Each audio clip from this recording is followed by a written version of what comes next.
So let's jump in and get started. So, just to start off, I'll tell you all a little bit about myself. So, my doctorate is in social work. I'm an LCSW, that's a licensed clinical social worker. I do own a private practice for mental health. It's called Hall Counseling Services. And we specialize in treating racial trauma as well as the queer communities or LGBTQ plus communities. I'm also the founder of this program called Healing the Whole, and it's a yoga slash psychotherapy program that I developed along with Marsha Banks Harold. She's a yoga therapist, and the purpose of the program is to heal racial trauma in African Americans. So, needless to say, this is definitely a passion of mine and has been, I would say, probably my entire life. Helping Black people in particular. So, as a queer Black woman, I definitely make it my mission to focus on the mental and physical health needs of the BIPOC community, as well as LGBTQ plus communities. And in my free time, I really enjoy, traveling. I love speaking. This is also something that I'm passionate about. I had people asking me earlier today, they were like, "Are you ready for tonight?" And I was like, "You bet your bottom dollar." Like, I'm so excited about this. And also, I'm really happy to be doing it with Magda, who I had the opportunity to meet, I guess, a couple of months ago at this point. So this is really, really exciting for me for sure. All right, so I want to go over some ground rules just because the nature of our conversation, it's a mental health topic.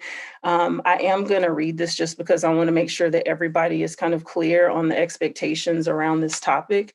So, as you know, the webinar is recorded, and whenever people speak, you can feel free to change your name if you want to. Your names, as far as I know, because this is Zoom, will be highlighted.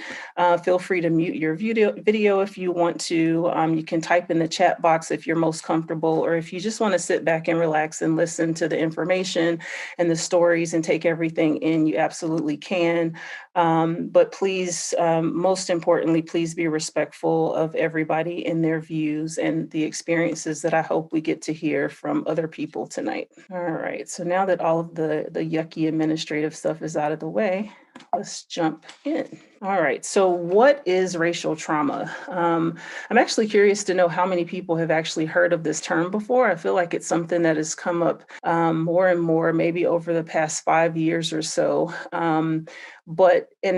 And I think that people are aware that racism has a huge impact on communities of color, but I don't know that we've always known it to be racial trauma. So, racial trauma is the cumulative effects of racism on one's mental and physical health, and it's been linked to anxiety, depression, suicidal ideation, and physical health issues, which I love to add physical health issues because oftentimes clients come in and they're like, "I've been having these headaches," or they complain of, body aches and that type thing, and or even high blood pressure, which is something that we see a lot in the Black community. And they have no idea that it could be related to racism or the racial trauma that they experience oftentimes on a daily basis. So there are three particular ways that Black people experience racial trauma that we're going to focus on tonight. One being police brutality or police violence, workplace discrimination, and microaggressions, because we tend to experience these things at disproportionate rates when compared to other people, other cultures, and races. So I want to quickly go over this particular slide because a lot of people don't know that there's actually a way to measure racial trauma. There are a lot of clinicians and therapists who actually don't know that there's a way to measure racial trauma.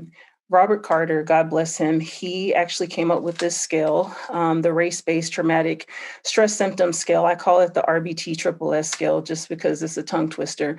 But as a part of this scale, it really gives us the opportunity to dive deeper into, I guess, client stories of racism and their experiences, very specific experiences that they've had.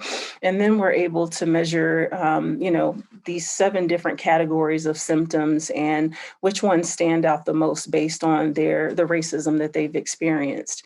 So those 7 symptoms that are a part of this particular scale are anger, depression, intrusion, so intrusive thoughts that we may have, hypervigilance, so being super alert and aware of what's going on around us, or being worried about what might happen, physical health issues, which I just talked a little bit about, low self-esteem, and avoidance of certain things. Maybe you avoid police officers, and maybe you avoid certain stores where you think they may follow you around. There are different types of avoidance that are related to race. So let's speak specifics. Let's talk about the specifics of these 3 different areas. So this graph here is really important.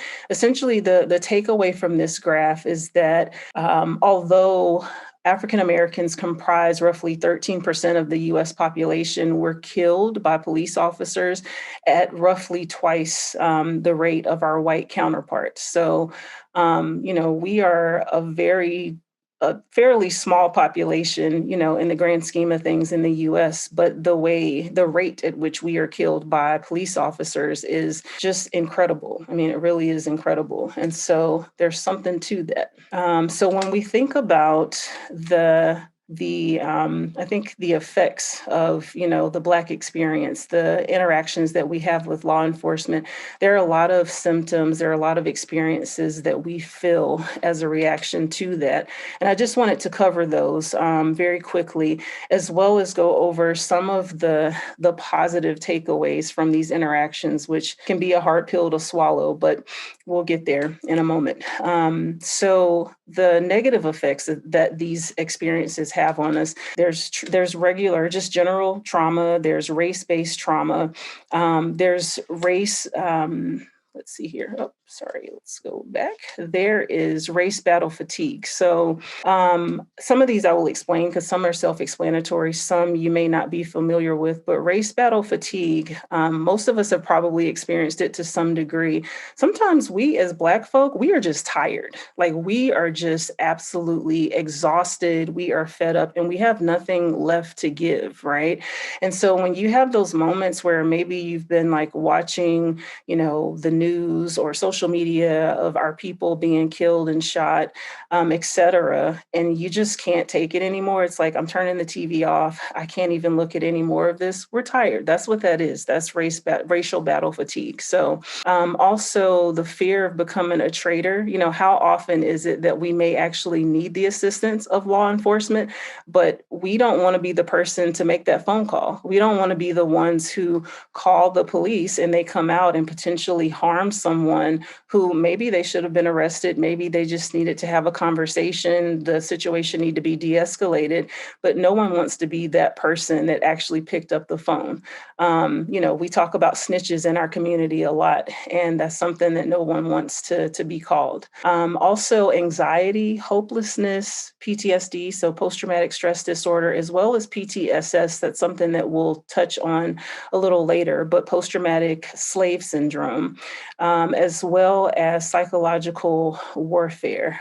So, sometimes when we interact with law officers, they exhibit certain behaviors to intimidate us or to make us feel, a certain emotional response. So that's psychological warfare. Also, shame, fear, depression, feeling very heavy, stress, of course, grief, anger, and then vicarious trauma is it's a term that you may have also heard of, but just in case, I'll explain it. So this is also called secondary trauma, and this is what I was actually just talking about seconds ago, which is when the experience doesn't happen directly to you, right? So when you are on social media and you see people like you being harmed or killed or on the news, or if it happens to a relative, if it happens to friends, people that we know, we can actually experience racial trauma vicariously through other people.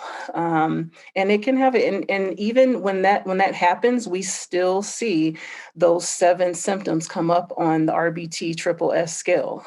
So I don't want you to be mistaken that because it's not happening directly to us, that it doesn't have a huge impact on us.